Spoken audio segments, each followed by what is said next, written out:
Já, komið þið sæl. Jón heiti ég og að kenna hér rafvirkjun.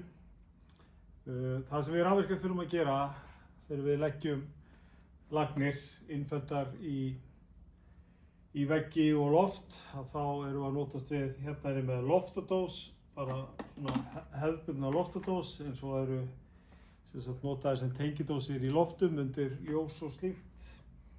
Og hér er ég með rofadósir tvöfalda, það sem hægt að setja, 2 tengla, tengil og rofa eða hvað það er og kallað rofadósir.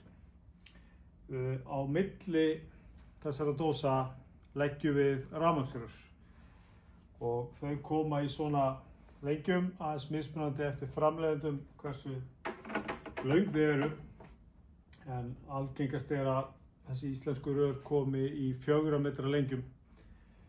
Og þegar við erum að leggja svona rörum, og eins og hérna nú ætla ég að setja bara þessa stuttu leið, en við erum kannski að leggja alveg frá töflu út í bílskúr og eftir lofti og út allt hús og inn í eldhús eða eitthvað.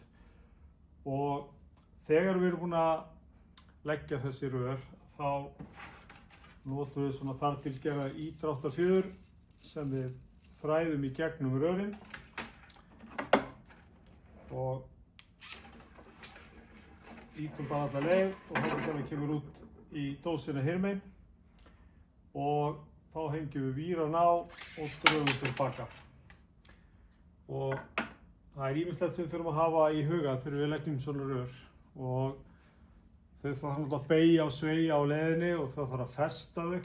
Það eru einnig notaðir barkar sem eru töluvert mýkri og þá er minna mál að beygja á, en þá þarf að hafa mjög mikið í huga að festa þá vel. Það sem ég langaði að sýna ykkur í þessu stutta myndbandi hérna er að hvernig við beygjum rör og hvað við þurfum að hafa í huga þegar við gerum það. Það sem við höfum helst að nota í þessu er beygjugormur og við erum með rör sem ég ætla að beygja hérna fyrir ykkur. Hérna er ég svo með klippur og sög og þetta er bara til að taka rörið í sundur og setja í rétta lengd. Gerir saman hlutinn, klippan er svona orðin algengar í dag en margir þekkja að nota sög. Og svo ætla ég að sýna ykkur hérna hvernig við þræðum ídráttarfjöður í gegnum rörið. Til að beygja svona rör og þá notum við þar til gerðan beygjugorm. Þessi er gerður fyrir 16 mm rör og hann er bara svona mjúkur og yfirleitt höfum við svona vír í endan á honum þannig að við getum þrætt hann lengra inn í rörið. En það kemur nú ekki til núna og þá er þetta bara gert þannig að ég er búinn að klippa þetta rör. Þá er gormurinn settur í gegnum rörið og það sem að gormurinn gerir er að hann spornar ekki því að rörið brotni. Því að ef ég tek núna bara rörið og beygja það, þá brotnar rörið svona og gefur auðvitað að við náum ekki að þræða í gegnum þetta. Þannig að með því að setja gorminn í gegnum rörið og við beygjum hann með gorminu minni, að þá getum við beygt rörið án þess að brotni. En það sem ég sýndi áðan þegar við erum að draga í gegnum rörið, að þegar við erum að ýta sérstaklega langa leið og þó hún sé nú stutt líka, að þá verðum við að passa eins og núna ætla ég að beygja þetta rör og ég beygði það svona. Þetta er nú reyndar alveg ágætis beygja hjá mér, tókst nú ekki að gera alveg nóg krappa, en hún verður svolítið kröpp. Það sem er þægilegt að gera þegar við beygjum svona rör er að rúlla beygjunni svolítið svona eins og ég gerir núna.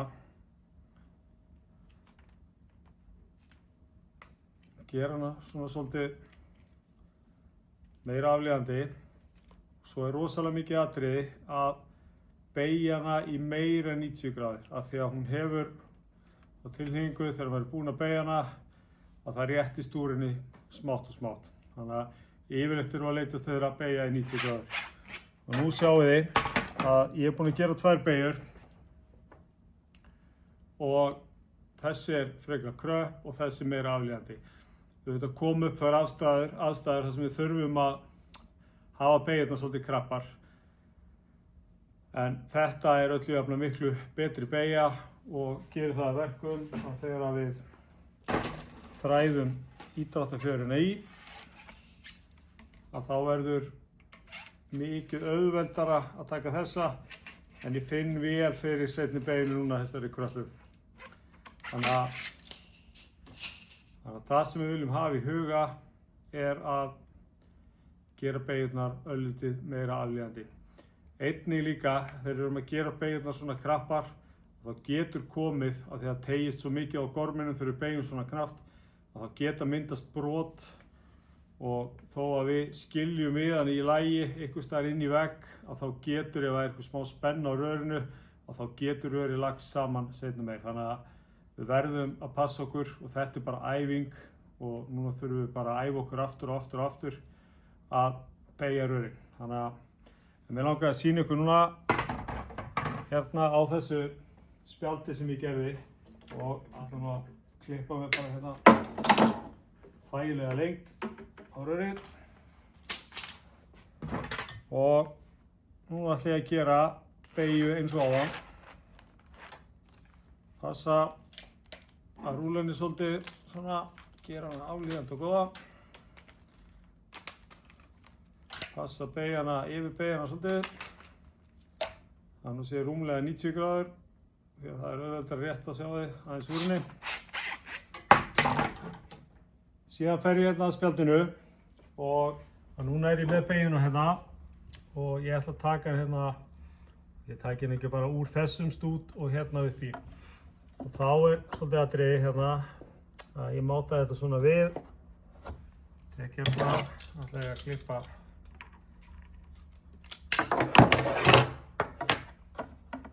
þetta þá svona. Svo máta þetta hérna við. Sé hérna.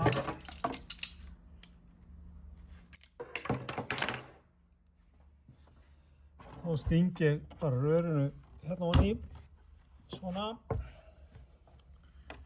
Og sama bara hérna megin, svona. Og þá má sjá að rörið er þá komið hérna á milli, og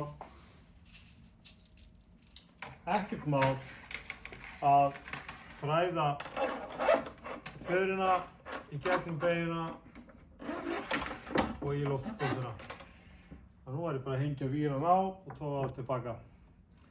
Þannig að ef að rörið væri lagt lengra, að þá þyrfti að setja spennur hér til að halda þeim, eða þá festu á bak við einhvern lista í veggnum eða eitthvað svoleiðis. En það er svona eitthvað sem við þurfum bara að meta á hverjum stað fyrir sig. Þannig að bara gangi ykkur vel og hikið ekki við að spyrja kennarann.